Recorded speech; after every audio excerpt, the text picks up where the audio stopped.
Assalamualaikum warahmatullahi wabarakatuh. Alhamdulillah wassalatu wassalamu ala habibillah Sayyidina Muhammad Rasulillah sallallahu alaihi wasallam wa ala alihi wa sahbihi wa mawalah wa man tabi'ahu bi ihsan ila yaumil qiyamah. Ma ba'du. Marilah kita memuji Allah. Taib, melanjutkan kepada kajian kita hadis yang ke-36, yaitu merajalelanya musik dan mewabahnya khamr. Kita mendengarkan terlebih dahulu dari hadis berikut ini. Anas bin Malik radhiyallahu anhu bila berkata, aku mendengar Rasulullah sallallahu alaihi wasallam bersabda, min asyratis sa'ah, di antara tanda-tanda kiamat, wa dzakara minha hadisnya panjang, kemudian di antara yang disebut oleh Nabi SAW, wa yashrabul khamr, ya, orang-orang akan minum khamr. Orang-orang yang dimaksud Nabi ini bukan orang Amerika, bukan orang Eropa, bukan orang Afrika, bukan orang Asia Tenggara, bukan orang Australia, bukan Brasilia, bukan Kanada, bukan Jepang, bukan Cina, bukan Rusia, bukan Jerman. Bukan orang-orang ini. Yang dimaksud Nabi jelas hanyalah orang Islam yang notabene dan identik dengan paling kuat Islamnya, itu Arab. Di Arab nanti salah satu tanda kiamat, orang Arab akan kembali biasa minum khamar. Ini hadis yang pertama dari riwayat Imam Muslim, hadis nomor 221, ya, syarah Imam An-Nawawi. Kemudian hadis yang kedua, sebelum kita uraikan hadis yang kedua, Rasulullah sallallahu alaihi wasallam bersabda, la yakunanna min ummati aqwamun yastahilluna al-hirra wal harir. Benar-benar nanti akan ada, ya, di akhir zaman dari kalangan umatku, yaitu kaum yang sudah menghalalkan zina. Apa kata Muhammad bin Salman? Sekarang tidak lagi terlarang bagi yang mau datang menyewa hotel bawa pasangan siapa saja, tidak akan lagi dilarang. Silahkan, sudah dihalalkan oleh Muhammad bin Salman. Tidak masalah, ada nggak ada buku nikah, masuk saja. Mau garap berapa wanita satu malam, silahkan saja. Ini jelas adalah pewujudan daripada hadis Nabi sallallahu alaihi wasallam, aqwamun yastahillunal hirra wal harir. Begitu juga Nabi mengatakan, umatku dari orang-orang Islam, ya, mereka akan menganggap halal juga sutra. Sekarang pakaian-pakaian orang Arab sudah hampir rata-rata sutra, jubah tapi sutra. Kalau Indonesia dah lama pemimpin-pemimpinnya, pengusaha-pengusahanya batik tapi sutra. Baju-baju kalau di Indonesia, ya, jadi kita tidak akan timbang yang di luar Arab, termasuk Indonesia kita nggak timbang. Udah lama lah di sini. Kalau masalah musik itu udah lama di Indonesia, gila-gilaan dengan musik. Dia jangan tanya kalau di negeri kafir, ya, kayak Korea Selatan, India dan sebagainya. Jangan cerita itulah. Kita yang kita sebut dan kita ceritakan sekarang adalah negeri-negeri Muslim, khususnya Arab. Jadi makanya dari jauh-jauh hari kita sebutkan barometer kita terhadap hadis tanda-tanda kecil kiamat itu bukan dunia di sini sampai di situ, tetapi Timur Tengah, ya. Ini barometer kita, Timur Tengah, wabil khusus Arab. Sebab Arab yang paling terakhir mengalami perubahan, dan perubahan Arab akhir-akhir ini perubahan yang terlalu drastis. Kalau berubahnya itu kayak gini, ya, seperti ini berubahnya, mendinglah berproses 10 tahun, 20 tahun, 30 tahun, 100 tahun, mending. Lah ini perubahannya itu kayak gini, ya, perubahannya terlalu cepat. Hanya dari 2017 ke sekarang, apalagi dengan sumpah Muhammad bin Salman 2,5 bulan yang lalu, dalam sumpahnya di depan televisi internasional, dan dia berjanji dan dia memastikan 100% 5 tahun yang akan datang Arab sudah menjadi Eropa baru. Semua jenis kejahatan, maksiat, semua jenis pariwisata, semua jenis bisnis-bisnis haram, dan semua jenis hiburan-hiburan yang dosa, itu yang ada di Eropa akan ada semuanya di Arab. Ini dipastikan oleh si Muhammad bin Salman ini. Jadi wal khamra wal ma'azif, dan juga umatku nanti akan menghalalkan khamar dan juga menghalalkan musik. Inilah dia hari ini. Khamar dan tos-tosan mereka. Buka di YouTube bagaimana diambil cuplikan-cuplikan acara-acara besar di setiap organ tunggal raksasa, ya, di konser musik raksasa di negeri Arab Saudi, di mana para tamu-tamu fitnya, VIP-nya biasa nih menuangkan air kayak orang Eropa menuangkan air. Air itu bukan air minum, air putih, tapi khamar kelas dunia. Khamar yang datang dari Spanyol, khamar yang datang dari Prancis, datang dari Inggris, mereka tuangkan sambil ketawa tos-tosan, tos kayak orang kafir. Lalu mereka minum khamar, pakai jubah, pakai kayak Syekh Salim itu, ya, masih pakai igal tapi minum khamar. Sementara jubahnya dari bahan sutra. Di sebelahnya ada perempuan-perempuan setengah telanjang, orang Arab dan orang non-Arab. Sudah kita ketawa mereka itu sambil melakukan itu. Jadi menghalalkan zina, menghalalkan khamar, menghalalkan sutra, menghalalkan musik, lengkap. Wala yanzilanna aqwamun ila jambi alamin yaruhu alaihim bisarihatin lahum. Selanjutnya kata Rasulullah sallallahu alaihi wasallam, dan sungguh akan menetap beberapa kaum di sisi gunung, di mana para pengembala akan datang kepada mereka dengan membawa gembalaannya, datang kepada mereka yakni si fakir untuk sebuah keperluan. Kemudian apa selanjutnya? Lalu mereka berkata, kembalilah kepada kami besok hari. Kemudian Allah menghancurkan mereka pada malam harinya, menghancurkan gunung dan merubah sebagian mereka menjadi kera dan babi sampai hari kiamat. Inilah dia perubahan wajah. Kayaknya wajah-wajah orang Arab akan berubah menjadi kera dan babi. Ketika yang 4 tadi sudah ada, mestinya kita siaga dan waspada sekarang.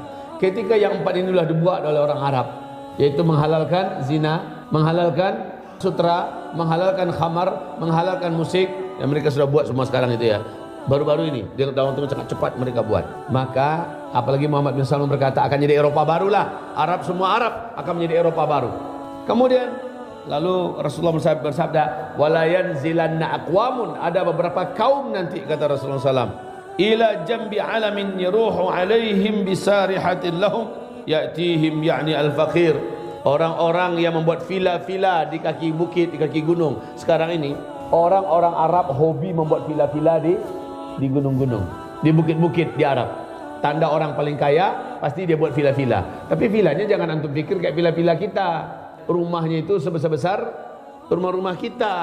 Bukan itu level villanya. Level villa mereka itu kayak istana. Kayak istana. 3 kali masjid ini besarnya. Itu villa mereka itu. Bisa ada helipadnya, ada kolam renangnya, standar internasional. Semua kemewahan mereka buat dan dikasih pagar tinggi. Hari ini Arab gila-gilaan membuat villa-villa dan rumah-rumah mewah di kaki-kaki gunung, kaki ke bukit, bahkan di puncak bukit. Itu sebagai lambang kemewahan, ya. Udah model dan tren. Dan di dalamnya ada pelacur-pelacur. Di dalamnya ada permainan kasino, permainan judi segala macamnya. Mendatangkan orang Eropa, mendatangkan, dan mereka melakukan segala macam. Selanjutnya, ibarat Allah yang kami muliakan.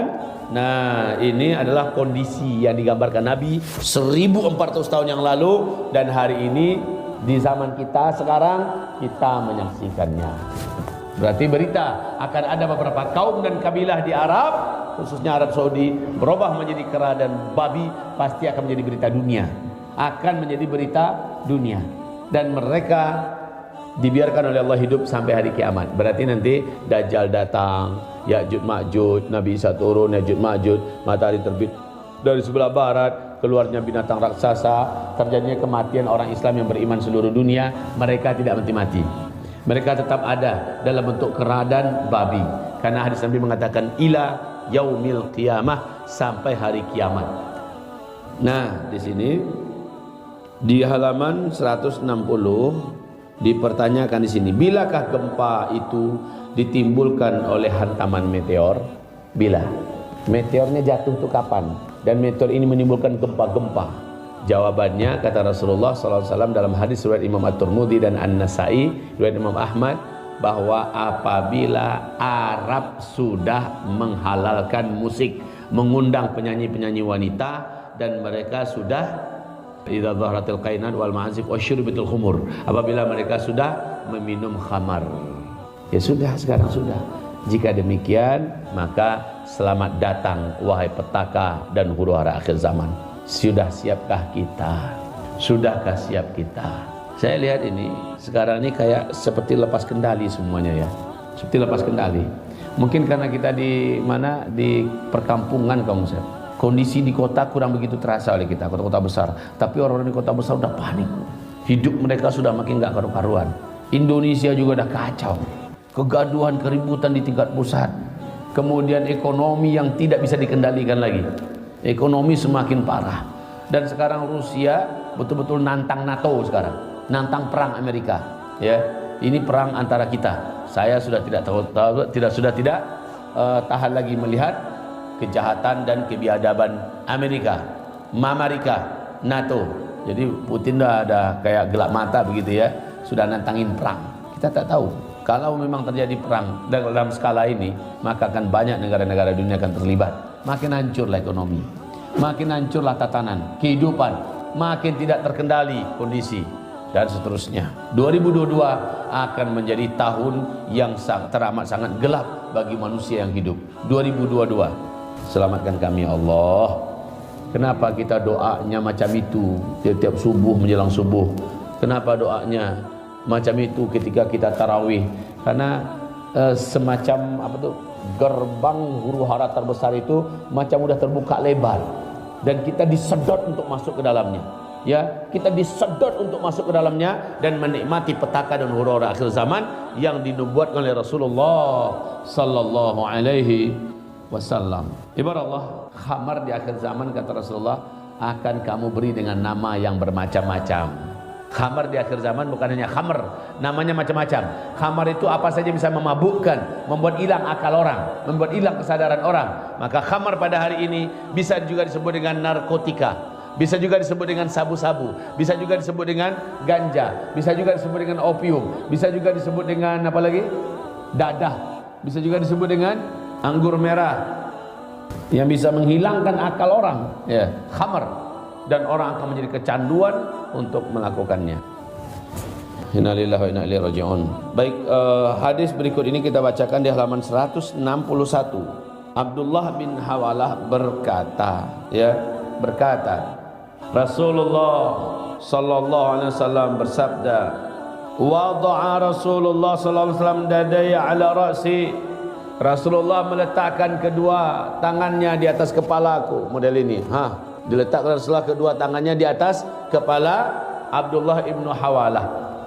Lalu auhamati, ya, atau di atas ubun-ubunku, diletaknya tangannya begini. Apa kata Rasulullah? Wahai ibnu Hawalah. Ibnu Hawalah waktu itu masih remaja ya. Hai ibnu Hawalah, kata Rasulullah sallallahu alaihi wasallam. Wa qala ya ibnu Hawalah, idza ra'aital khilafata qad nazalatil ardal muqaddasah. Kalau engkau nanti melihat khilafah Islamiyah sudah diumumkan di Baitul Maqdis, Palestina. Lalu kata Rasulullah SAW, faqad danatil zalazil wal balaya wal umurul izam. Apabila khilafah Islamiyah sudah dikumandangkan, diumumkan di Baitul Maqdis, Palestina, maka pada saat itu gempa-gempa besar akan terjadi di berbagai belahan muka bumi. Gempa-gempa besar. Wal balaya, bencana-bencana yang mengerikan banyak terjadi di berbagai belahan muka bumi. Wal umuril izam, serta urusan-urusan yang sangat besar yang menakutkan akan terjadi. Was-sa'atu yawma idzin aqrabu ila an-nasi min yadi hadhihi min ra'sik. Sementara itu pertanda kiamat sudah sangat dekat, lebih dekat daripada tangan saya yang sekarang ini ada di atas kepalamu. Lebih dekat lagi kiamat saat itu. Berarti kalaulah jadi besok pasukan Taliban Afghanistan yang bersatu dengan pasukan Hamas, mujahidin Hamas, dan para mujahidin yang datang dari Shishan, yang datang dari Suria bersatu lalu memerdekakan Masjidil Aqsa, maka di hadis riwayat Imam Muslim yang lain Nabi berkata, tempat yang paling aman satu-satunya di muka bumi adalah Palestina, kata Nabi. Maka Nabi perintahkan kita hijrah ke sana. Siap-siap, paspornya dipersiapkan, duitnya disiapkan. Yang nggak bisa berangkat gimana? Siapkan tempat-tempat di atas bukit-bukit, kata Rasulullah. di atas bukit-bukit, buat perkampungan orang-orang beriman di sana. Ya, orang-orang beriman yang selamat imannya di akhir zaman, kata Nabi, yang membawa hartanya, membawa keluarganya, menyelamatkan imannya ke daerah perbukitan. Ini perintah Rasulullah sallallahu alaihi wasallam. Jadi hadis ini sangat kena ya sekarang. Jika memang halnya demikian, maka memang cukup mengkhawatirkan, cukup mencemaskan, karena semua yang digambarkan Nabi sallallahu alaihi wasallam